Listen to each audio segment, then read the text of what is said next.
Zdravím všetkých. Máme tu tento regulátor dobíjania.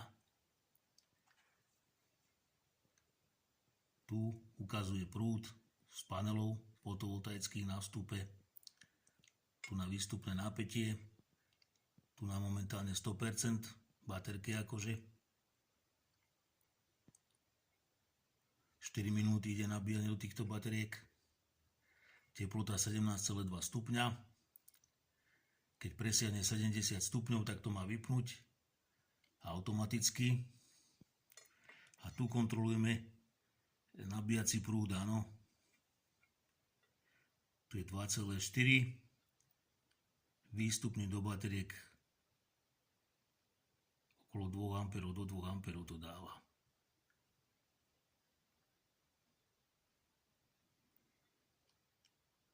V podstate to dáva také impulzy tam do tých akumulátorov, ktorými to nabíja.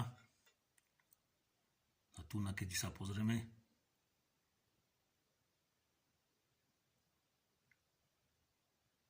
a bolo tam aj 3 A momentálne, tak proste to sú nabíjacie impulzy do akumulátorov.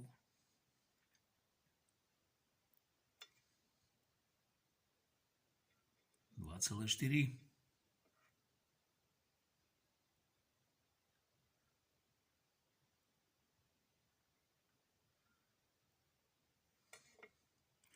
Zase ukázalo momentálne pri tomto slnku, pri tomto osvetlení. Na chvíľku tu bol na tento ampermetri nejakých 1,9,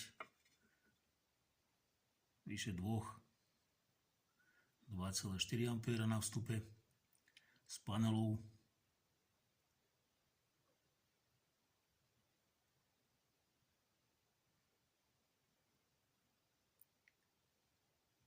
Okolo 2 A tu ukáže. Ale samozrejme, že tento ampermeter má nejakú zotrvačnosť.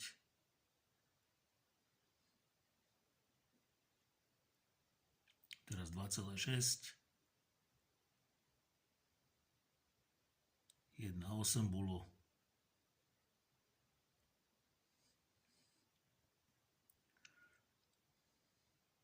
Čiže vstupný prúd z panelu je určite väčší ako výstupný.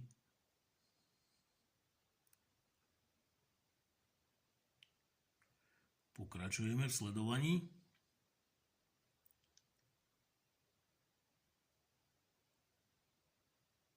(1,8, 1,9). Takže takto to vyzerá. Nejaké prvotné skúšky sú to. Tu nám ukazuje čas momentálne nabíjania, 6 minút to ide do týchto akumulátorov. Teplota 17,2 stupňa.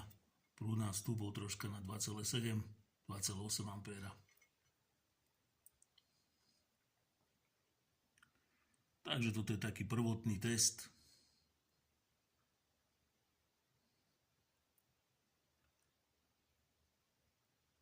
A ďalej uvidíme v nejakom dlhodobejšom teste, čo to dokáže.